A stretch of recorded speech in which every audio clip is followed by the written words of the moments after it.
ఉండాలి, ఎలాంటి అలంకరణ ఉండాలి క్రైస్తవ స్త్రీలకు అనేది మన వారం నేర్చుకున్నాం. ఈ వారం క్రైస్తవ స్త్రీల కోసం మరలా వచ్చే వారం నుంచి మరలా మొదలు పెడదాం. మనకి ఎన్నికలు దగ్గర పడుతున్నాయి, ఎలక్షన్లు దగ్గర పడుతున్నాయి. దానికోసం క్రైస్తవులుగా మనం ఎలా సిద్ధపడాలి ఇది మనం ఈ వారం నేర్చుకున్నాం. మరలా వచ్చే వారం నుంచి క్రైస్తవ స్త్రీలు అలాగ ఉండాలి. మంచిది, చూద్దాం. దానియేలు గ్రంథం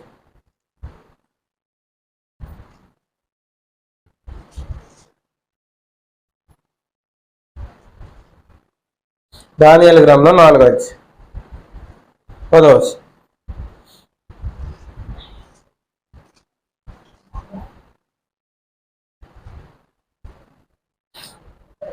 దానియేలు గ్రంథం 4వ అధ్యాయం 10వ వచనం. నేను నా పడక మీద పరుండి ఉండగా నాకు ఈ దర్శనములు కలిగాను. నేను చూడగా భూమి మధ్యను మిగుల ఎత్తుగల ఒక చెట్టు కనబడెను. ఆ చెట్టు వృద్ధి పొంది బ్రహ్మాండమైనదాయను. దాని పై కొమ్మలు ఆకాశమున కంటునంత ఎత్తుగాను, దాని ఆకారము భూతలమంతా విశాలముగాను ఉండెను. దాని ఆకులు సొగసుగాను, దాని పండ్లు విస్తారముగాను కనబడెను. అందులో సమస్త దేవకోట్లకు చాలునంత ఆహారం ఉండేను. ఈ సందర్భం మనం చెప్పుకునే ముందు ఇలా వినండి. ఇప్పుడు మనకి ముందుగా ఒక 10 రోజులు అనుకుంటా ఎలక్షన్లు వచ్చేస్తున్నాయి. ఈ ఎలక్షన్ టైంలో చాలా మంది ఇలా మాట్లాడుతుంటారు, వాళ్ళు రావాలి, లేకపోతే ఈ పార్టీ రావాలి, ఆయన రావాలి, ఈయన రావాలి అని మాట్లాడుకుంటూ ఉంటారు. అవునా కదా? ఖచ్చితంగా ప్రతి ఒక్కరు మాట్లాడుకుంటారు. ఈసారి ఆయన వస్తే బాగుంటది, లేకపోతే మళ్ళీ ఆయన వస్తే బాగుంటది, లేకపోతే కొత్త ఆయన ఈయన వస్తే బాగుంటది అని మాట్లాడుకుంటారు. అసలు ఈ అధికారం అనేది ఎవరు ఇవ్వాలి? దేవుడే కదా ఇవ్వాలి. ఆ సందర్భం దేవుడు మానవుల అధికారం మీద ఎలా అధికారి అయి ఉంటాడో ఈ సందర్భం మాట ఒక రాజు గారి జీవితంలో జరిగిన సందర్భం ఇది. ఆయన పేరు నెబుకద్నెజర్. పేరేంటి? నెబుకద్నెజర్ రాజు. ఆయన ఒక రోజు ఒక దర్శనం కలిగిందట. జాగ్రత్తగా వినండి. ఆయనకి ఒక రోజు ఒక దర్శనం కలిగింది. పడుకున్నాడు, దర్శనం వచ్చింది. ఏంటంటే ఒక పెద్ద చెట్టు ఉందట. జాగ్రత్తగా వింటే అర్థమవుతుంది. ఒక పెద్ద చెట్టు ఉందట. ఆ చెట్టు మీద ఆకాశ పక్షులన్నీ వచ్చి గూళ్ళు కట్టుకుంటున్నాయట. ఏం చేస్తున్నాయి? ఆకాశ పక్షులన్నీ వచ్చి గూళ్ళు కట్టుకుంటున్నాయంట. పశువులన్నీ ఆ చెట్టు కింద విశ్రాంతి తీసుకుంటున్నాయట. ఆ చెట్టుకి ఉన్న ఆహారంతో చాలా మంది తినొచ్చట. ప్రతిరోజు తినొచ్చట. అన్ని పళ్ళు ఉంటాయంట ఆ చెట్టుకి. ఒకసారి మరలా చదువుతాం చూడండి, ఈసారి మీకు బాగా అర్థమవుతుంది. 10వ వచనం. నేను పడక మీద పరుండి ఉండగా నాకు ఈ దర్శనము కలిగెను. నేను చూడగా భూమి మధ్యను మిగుల ఎత్తుగల ఒక చెట్టు కనబడెను. ఆ చెట్టు వృద్ధి పొంది బ్రహ్మాండమైనదాయను. దాని పై కొమ్మలు ఆకాశమును అంతునంత ఎత్తుగాను, దాని ఆకారము భూతలమంతా విశాలంగా ఉంది. ఆ చెట్టు ఎంత ఉందంటే ఆకాశానికి అంటేస్తదేమో కొమ్మలు అన్నంత ఎత్తు ఉందట.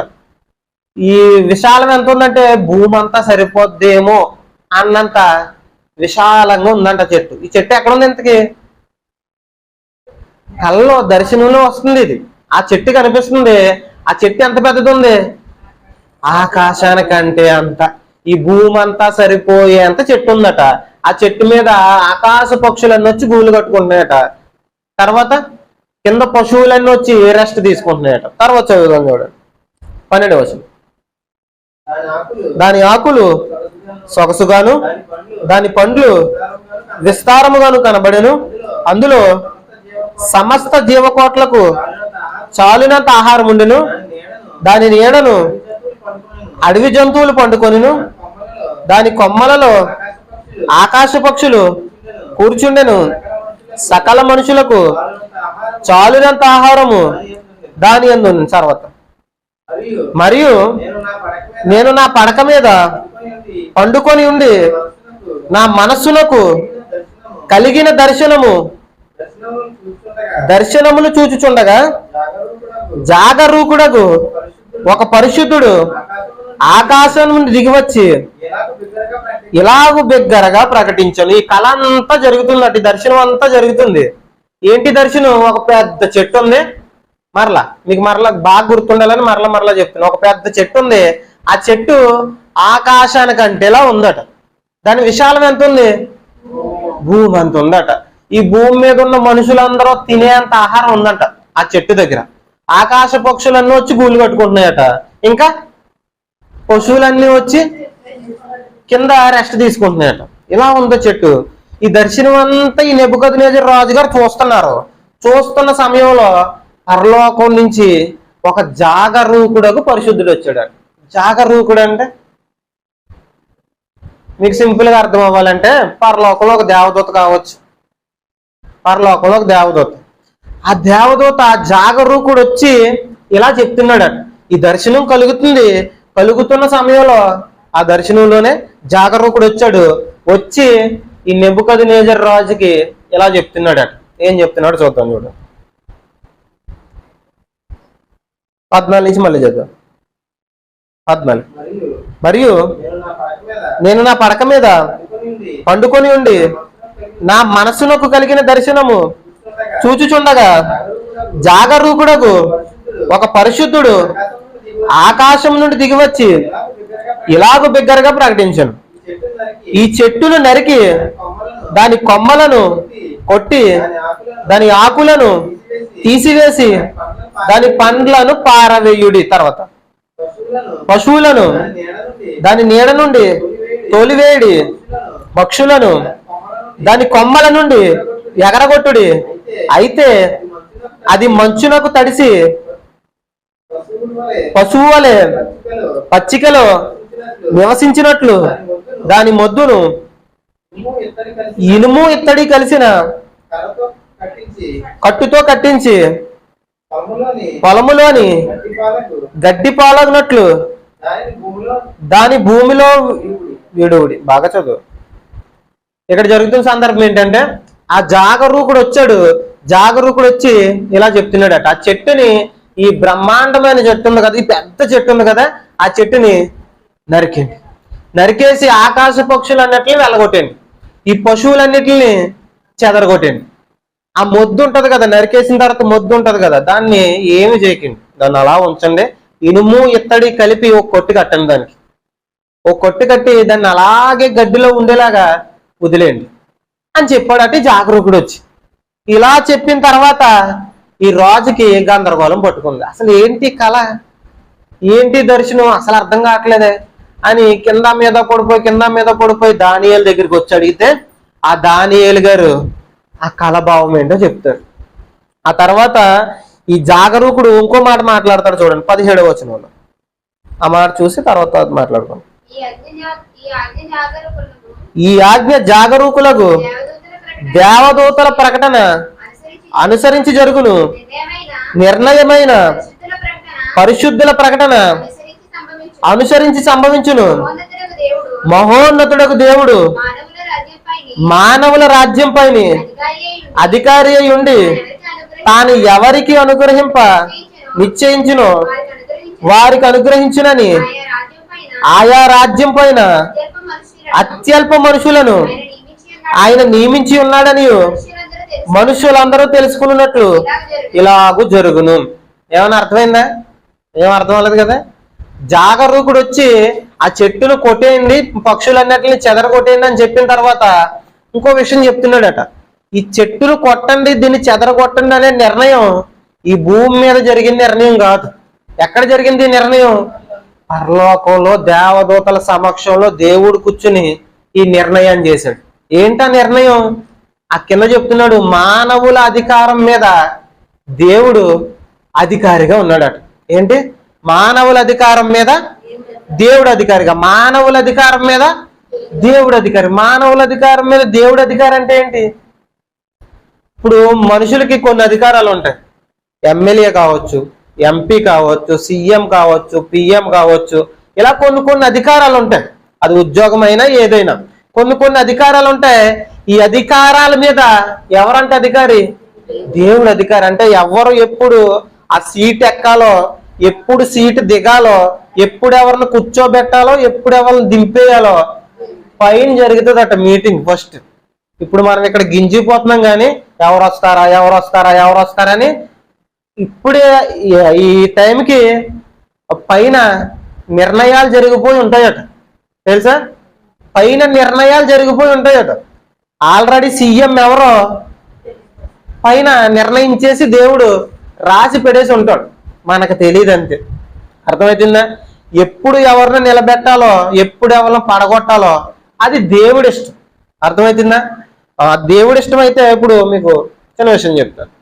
ఎప్పుడు ఎవరిని నిలబెట్టాలో దేవుడి ఇష్టం కదా, ఎప్పుడు ఎవరిని పడగొట్టాలో దేవుడి ఇష్టం, ఎప్పుడు ఎవరిని కూర్చోబెట్టాలో దేవుడి ఇష్టం. దేవుడి ఇష్టం అయినప్పుడు మనం ఎందుకు ఇక్కడ గింజుకుపోవడం? అవునా కదా? మనం ఎంత అనుకున్నా మనం అనుకున్న వాళ్ళు వస్తారా? దేవుడు అనుకున్న వాళ్ళు వస్తారు. అవునా కదా? నేను వ్యక్తుల పేర్లు చెప్పట్లేదు, ఏ పార్టీకి సంబంధం లేదు మాకు.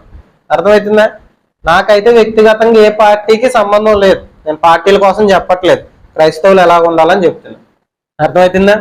మనం ఎంత గింజుకున్నా మనం అనుకున్న వాళ్ళు వస్తారా? లేదు, దేవుడు అనుకున్న వాళ్ళు వస్తారు. మనం ఎందుకు గింజుకుపోవడం? చాలా చర్చల్లో ఏం జరుగుతుందంటే ఆ పార్టీకి ఓటేయండి, ఈ పార్టీకి ఓటేయండి, మనోడు మన క్రిస్టియన్ మనోడికి ఓటేయండి అని చెప్తున్నారు. తప్పు అది. సేవ చేస్తున్న వాళ్ళు ఆ పార్టీకి ఓటేయండి ఈ పార్టీకి ఓటేయండి అని చెప్పకూడదు. ఓటు అనేది ఎవరిష్టం వారిది. ఎవరికి నచ్చిన పార్టీకి, ఎవరికి నచ్చిన నాయకుడికి వాళ్ళు ఓటేయాలి. అర్థమవుతుందా? మా నాయకుడికే ఓటేయండి అనే అర్హత నీకు లేదు. ఆయనకి ఎందుకు వేస్తున్నారు, ఈయనకి ఎందుకు ఎత్తలేదు అని చెప్పే అర్హత కూడా మనకు లేదు. సంఘాల్లో అసలు చెప్పకూడదు. అర్థమవుతుందా? సంఘాల్లో మైకులు పట్టుకుని ఈయనకి వేయండి ఓటు, ఆయనకి వేయండి ఓటు అని ఆ నాయకుల దగ్గరికి వెళ్ళి డబ్బులు తెచ్చేసుకుని ఆ డబ్బులు వెళ్ళి తినేసి సంఘస్థులకు పంచిపెట్టకుండా ఇలా చేస్తున్నారు. ఇది సేవ అంటారు దీన్ని. ఈ మధ్యలో ఇలా చెప్పొచ్చు చెప్పకూడదు కానీ ఒక అమ్మగారు నేను వీడియో చూశాను, అది నేను డైరెక్ట్ గా చూడలేదు, ఒక వీడియో చూశాను. అమ్మగారు చెప్తున్నారు ప్రసంగం. ఎక్కడ? చర్చిలో కాదు, ఎక్కడ? పార్టీ మీటింగ్ లో చెప్తున్నారు ఆవిడ.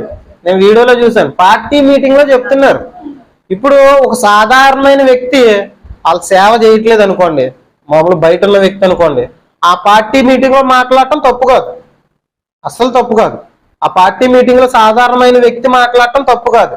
సేవ చేస్తున్న వ్యక్తి మైకు పట్టుకుని కేకలేస్తూ వీళ్ళకి ఓటేయండి వాళ్ళకి ఓటేయండి, మన నాయకుడు ఎలాంటోడు ఆ నాయకుడు అలాంటోడు అని చెప్పడం అది మంచి పద్ధత? దేవుడు నీకు అధికారం ఎందుకు ఇచ్చాడు? పార్టీలు వెనకాల రాజకీయ నాయకులు వెనకాల తిరుగుతారని, సేవ చేస్తారని. దేవుడిచ్చిన అధికారాన్ని, సేవ చేసే అధికారాన్ని ఈ రాజకీయాల వైపు తీసుకెళ్ళకూడదు. ఈనాడు సంఘాలు ఎలాగున్నాయంటే అది పలానా పార్టీ సంఘం అండి, ఈ సంఘం పలానా పార్టీ సంఘం, ఆ సంఘం ఇంకో పార్టీ సంఘం. పార్టీల సంఘాలు ఏంటి? ఈ పార్టీ వాళ్ళు అందరూ ఆ సంఘానికి వెళ్తారంట, లేదు ఈ పార్టీ వాళ్ళు అందరూ ఈ సంఘానికి వెళ్తారంట. సంఘానికి పార్టీకి సంబంధం ఏంటి అసలు? ఇలాగే తయారైపోయినాయండి. చాలా మంది వచ్చే డబ్బులను చూసుకుని వీళ్ళకేంటి వాళ్ళకేంటి అని చెప్పకూడదు. అర్థమవుతుందా? అసలు చెప్పకూడదు. ఎందుకంటే ఓటు అనేది ఎవరి వ్యక్తిగతం వాళ్ళది. చూడండి, ఓటు వేసేటప్పుడు చుట్టుపక్కల ఎవరినన్నా ఉన్నిస్తారా? ఎందుకు ఉండనివ్వరు? పక్కన ఎవడన్నా ఉన్నాడు అనుకోండి, ఇది నొక్కు అంటారని ఎవరిని ఉండనివ్వరు. పక్కనున్న అధికారులు కూడా ఉండనివ్వరు. ఆడెళ్ళి ఓటేయడం రావడం. ఇది ఎందుకంటే ఈ సిస్టమ్ ఎందుకు పెట్టారంటే వ్యక్తిగతం. నీకు ఎవరు నచ్చుతారో, నీకు ఎవరైతే ఇష్టమో వాళ్ళకు ఓటేయాలి. సంఘాల్లో వాళ్ళకేంటి వీళ్ళకేంటి అని చెప్పే అధికారం ఎవ్వరికీ లేదు. ఈ సంఘంలో అయితే మాత్రం అలా చెప్పరు. మీకు నచ్చిన వాళ్ళకి ఓటేయండి. మీరు ప్రార్థన చేసుకుని మీకు ఎవరికి ఓటేయాలనిపిస్తుందో, ఎవరు మంచి నాయకులు అనిపిస్తుందో వాళ్ళకి ఓటేయండి. వాళ్ళకేంటి వీళ్ళకేంటి అని ఎవరు చెప్పరు. అర్థమవుతుందా? ఈ సందర్భం మరలా చూద్దాం. చూడండి,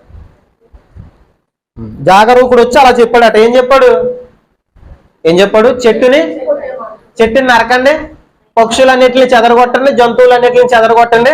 ఈ నిర్ణయం ఎక్కడ జరిగింది? పరలోకంలో జరిగింది. అసలు ఆ చెట్టు ఏంటి, కథ అంతా ఏంటి చూద్దాం. చూడండి, 19వ వచనం చూద్దాం.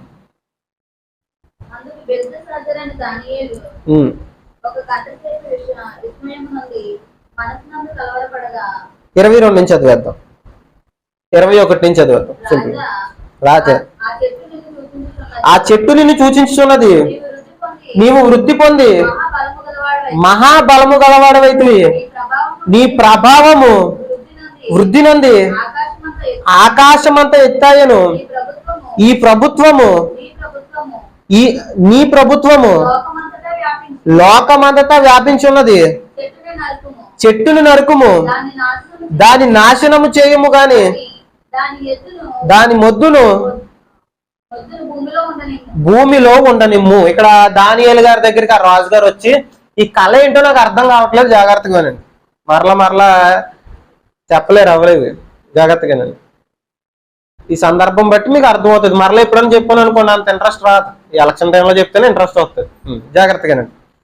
ఆ దానియేలు గారి దగ్గరికి రాజు వెళ్ళి, నాకు ఈ కళ వచ్చింది, ఒక జాగరూకుడు వచ్చాడు, ఇలా చెప్పాడు, అసలు ఈ కళభావం ఏంటి అని అడిగితే ఆ దానియేలు గారు ఎలా చెప్తున్నారట, కాసేపు ఆలోచించారట. ఆలోచించి, ఈ కళ భావం నీకు జరగకుండా ఎవరికైనా జరుగుంటే బాగుండు రాజా, నాకు చాలా బాధగా ఉంది అని ఆ కళభావం చెప్తున్నాడట. ఆ కళభావం చెప్పడానికి చాలా బాధపడుతున్నాడు. ఎందుకంటే ఆ చెట్టు ఎవరో కాదు రాజా, నువ్వే. నీ రాజ్యం ఎంతలా విస్తరించిందంటే, ఆ చెట్టు ఎలాగైతే విస్తరించిందో అంతలా విస్తరించేసింది. ఈ భూమి మీద ఉన్న అందరికి ఆహారం పెట్టే అంత పెద్ద రాజ్యం అయిపోయింది. అంత ఆహారం మన దగ్గర ఉంది. అనేక మంది వచ్చి మన రాజ్యంలో నివసించే అంత పెద్ద రాజ్యం మనది. అంత పెద్ద రాజ్యం అయిపోయింది రాజా. ఆ చెట్టు నువ్వే.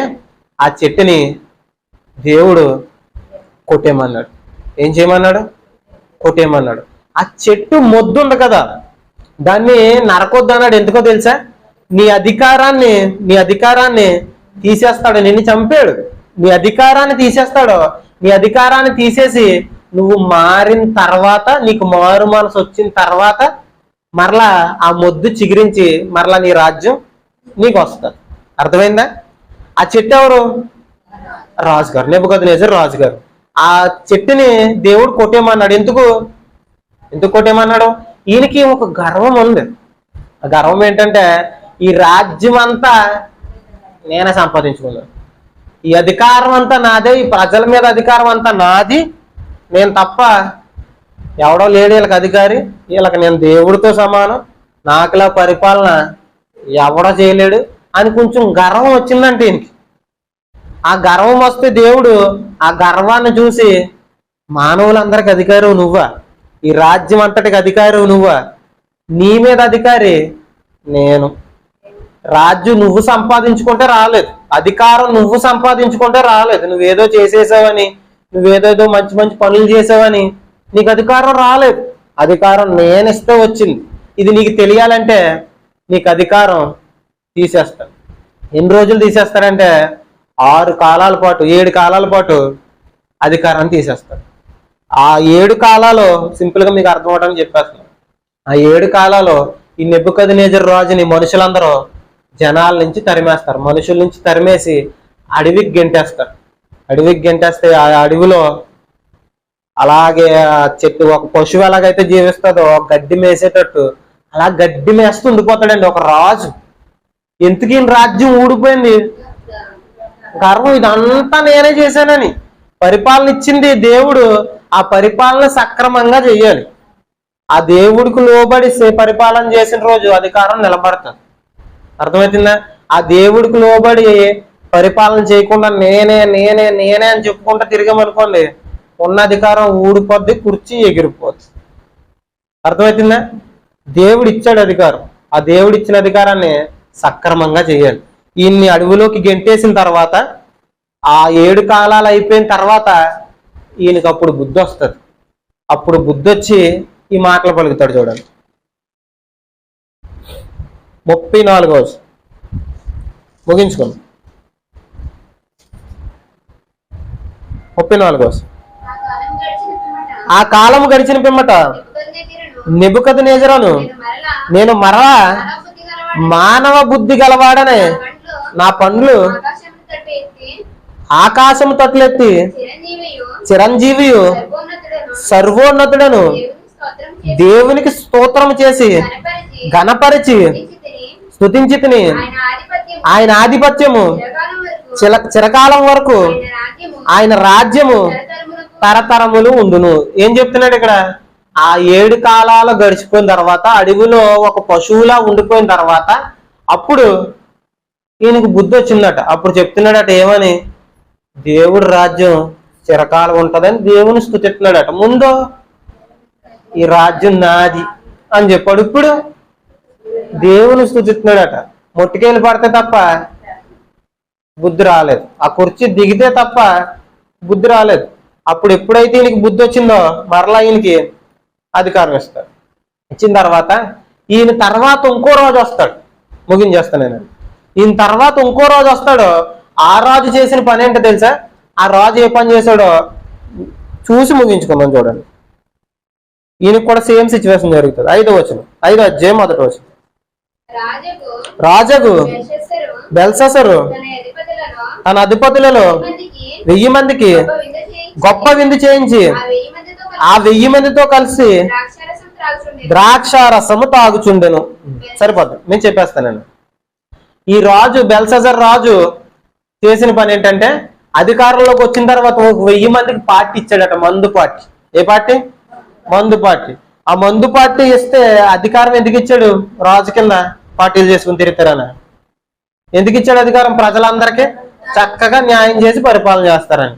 వీళ్ళు పార్టీలు శుభ్రంగా తాగుతూ కూర్చున్నారట. ఈ 1000 మంది 1000 మందిని పిలిచి శుభ్రంగా పార్టీ పెట్టాడట. పార్టీ పెట్టినప్పుడు వీళ్ళ తండ్రి గారు ఉన్నారు కదా, నెబుకద్నెజర్. ఆ నెబుకద్నెజర్ ముందున్న రాజుగారు, ఆ నెబుకద్నెజర్ రాజుగారు పని చేస్తారు. యెరూషలేముకి వెళ్ళి అక్కడ చర్చ్ కూలగొడేసి, అక్కడ మందిరాన్ని కూలగొడేసి, జాగ్రత్తగా మందిరాన్ని కూలగొడేసి ఆ మందిరంలో ఉన్న సామాన్లన్నీ పట్టుకొచ్చేస్తాడు. అంటే అక్కడ ద్రాక్షరసం ఇచ్చేవి కావచ్చు, రొట్టెలు పెట్టుకునే కావచ్చు, ఈ బంగారు పాత్రలు అవి. మనమైతే ఈ ప్లాస్టిక్ అవి వాడుతున్నాం కానీ స్టీల్ అవి, అక్కడ బంగారు పాత్రలు వాడేవారు యెరూషలేము. ఆ బంగారు పాత్రలు, వెండి పాత్రలు అన్ని పట్టుకుని వచ్చేస్తాడు. ఎవరు? నెబుకద్నెజర్ రాజు.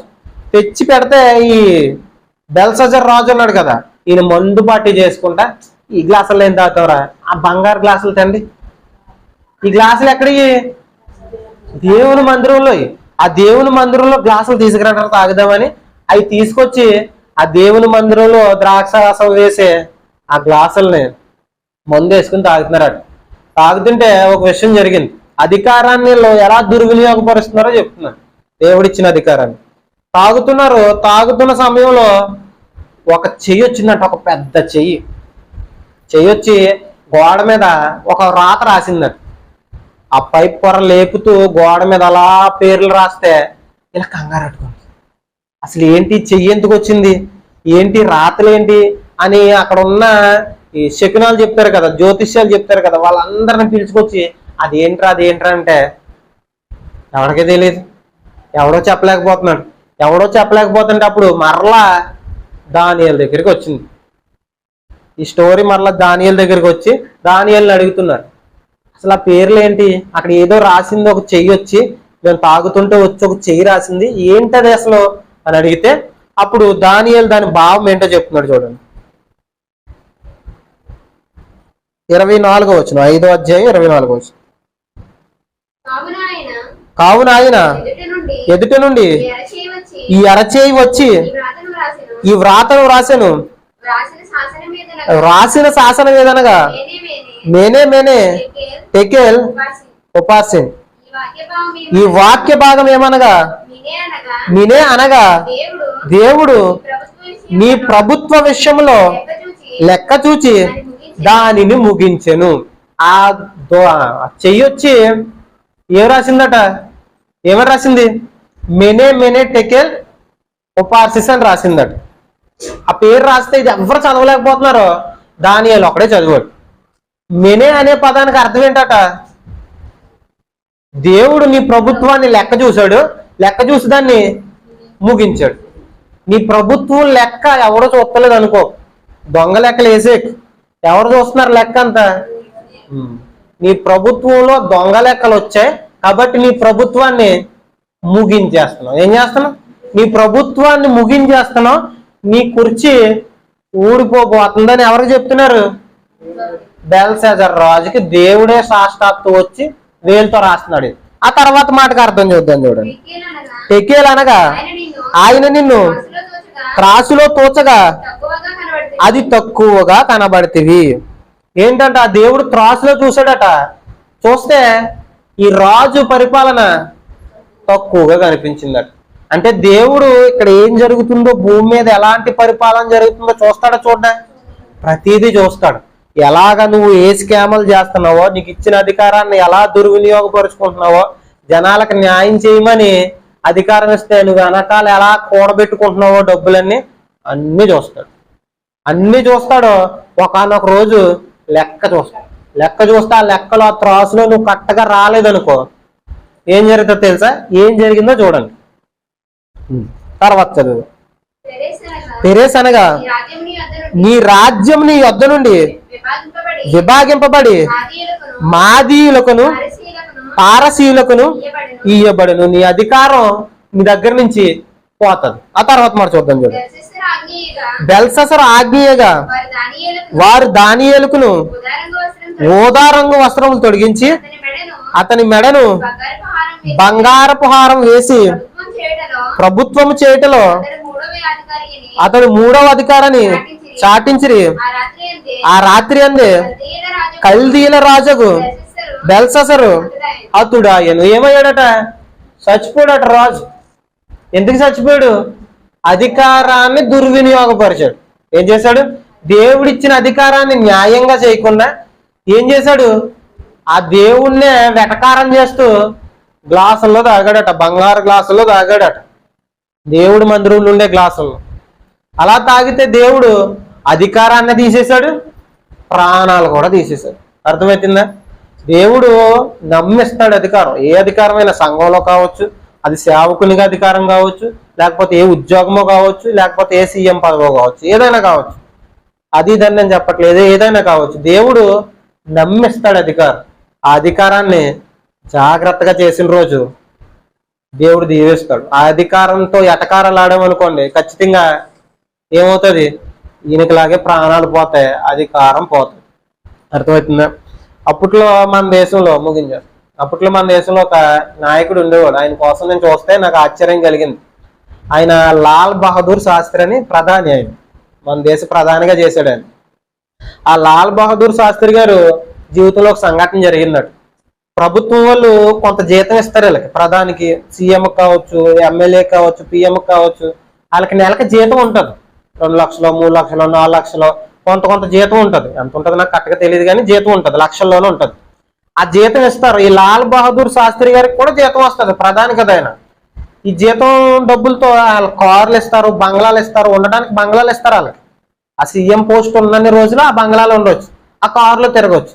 ఈ ప్రధాని లాల్ బహదూర్ శాస్త్రి గారు ఉన్నారు కదా, ఈ ప్రధాని గారికి ప్రభుత్వం కారు ఇచ్చిందట. ఆ కారు చాలా బాగుంటుంది, ప్రధాని కారు అంటే చాలా బాగుంటుంది కదా. ఆ కారు చాలా బాగుంటే అలా కొడుకు వచ్చి, ఈ లాల్ బహదూర్ శాస్త్రి గారి కొడుకు వచ్చి, నాన్న కారు నేను ఒకసారి తోలుతాను అన్నాడు.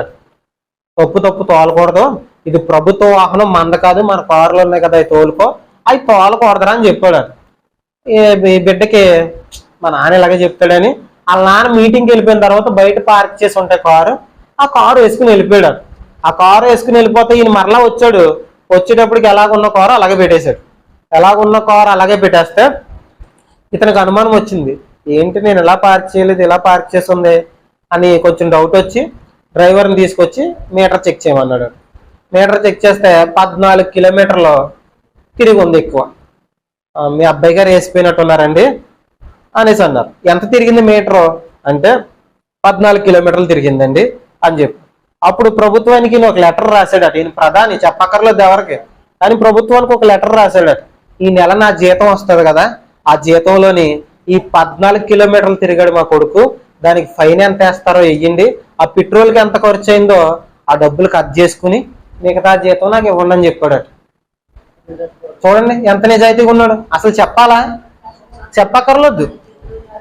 ఈ అధికారం చేతికొస్తే వెనకేసేసుకున్న వాళ్ళే ఉంటారు, కానీ పెట్రోల్ డబ్బులు కూడా తీసుకోలేదంటే ఎంత న్యాయంగా ఉన్నాడు చూడండి.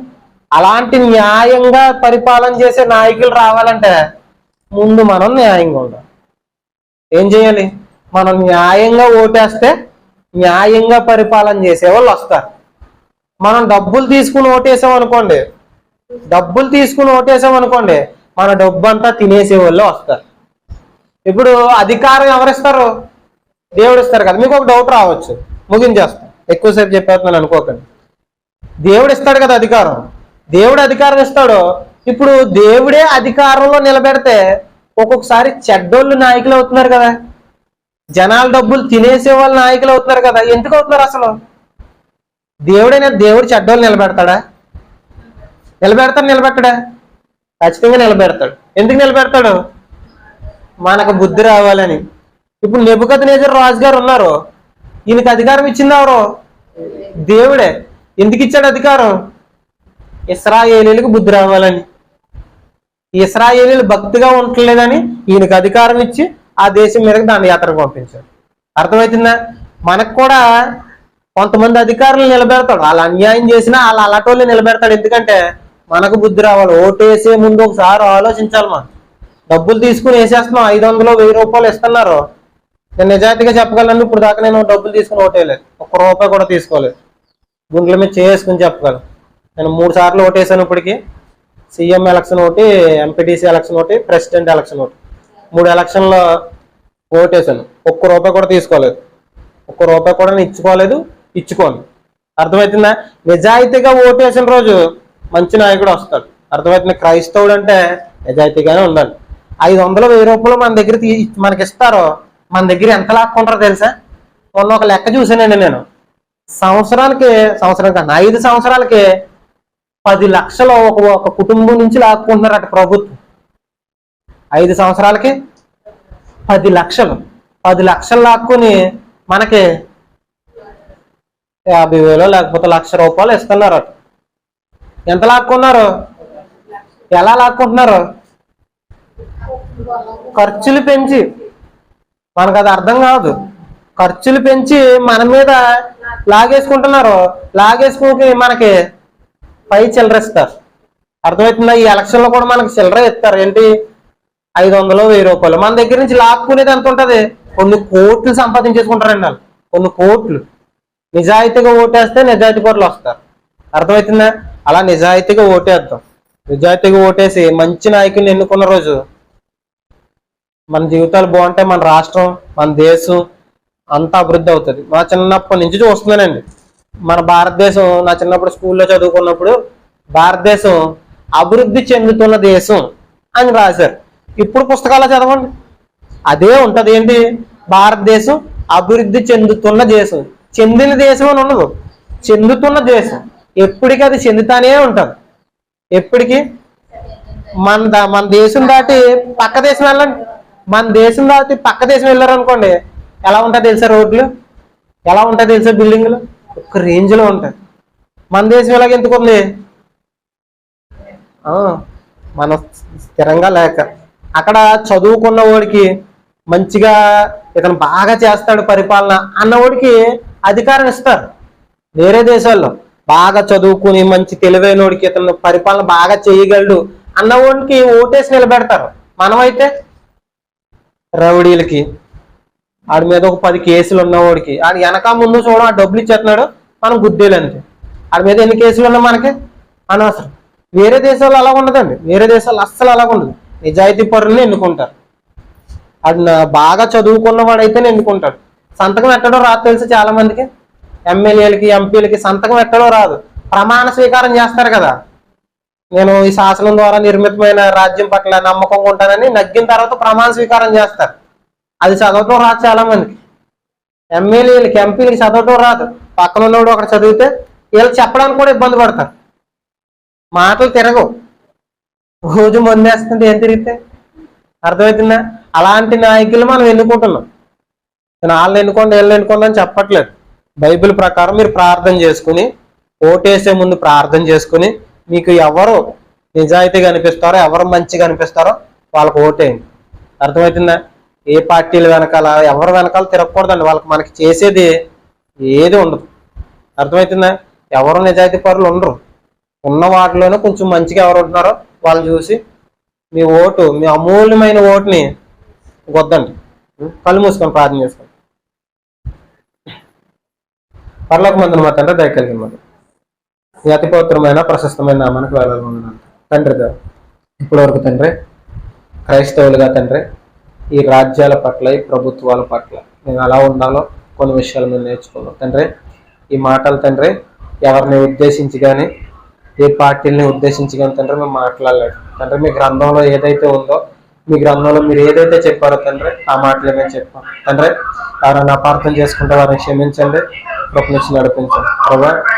మాటల ప్రకారం తండ్రి ప్రతి ఒక్కరు తండ్రి జీవించడానికి న్యాయబద్ధంగా తండ్రి ఆ ఎలక్షన్లో తండ్రి ఒక క్రైస్తవుడిగా నిజాయితీగా తండ్రి నిలబడటానికి తండ్రి కృపనిచ్చి నడిపించండి. మా రాష్ట్రానికి, మా దేశానికి తండ్రి మంచి నాయకులను దయచేయండి. తద్వారా తండ్రి ప్రజలందరూ సుఖంగా సంతోషంతో జీవించడానికి తండ్రి ఒక మంచి నాయకుని మాకు దయచేయండి తండ్రి. మీ చిత్తంలో ఎవరున్నారో మాకు తెలియదు తండ్రి. మేము ఎన్నో అనుకోవచ్చు, మేము ఎవరెవరో కుర్చీలు ఎక్కాలని అనుకోవచ్చు ప్రభా. నిర్ణయం మీరు చేయాలి, అధికారం మీరు ఇవ్వాలి ప్రభా. ఒక మంచి నాయకుని మాకు ఇవ్వండి చక్కగా తండ్రి. మా రాష్ట్రం అభివృద్ధి చెందడానికి మీరు ఎవరైతే అనుకుంటున్నారో ప్రభా, మీరు ఎవరికైతే అధికారం ఇవ్వాలనుకుంటున్నారో ఆయనకి అధికారం ఇవ్వండి. ఎవరు అధికారంలోకి వచ్చిన తండ్రి ఆ అధికారికి మేము లోబడి తండ్రి ఆయనని గౌరవిస్తూ ఆయన కోసం ప్రతిరోజు ప్రార్థన చేసేవారిగా మేము ఉండటానికి కృపనిచ్చి నడిపించమని వేడుకుంటూ చిన్న ప్రార్థన మా ప్రభువును రక్షకుడే యేసే పేట అడిగి వేడుకుంటున్నాం పరమ తండ్రి. అందరు కొంటున్నాను. ప్రభు వాళ్ళ నిమిత్తం వాక్యపట్నం చదువుకోండి.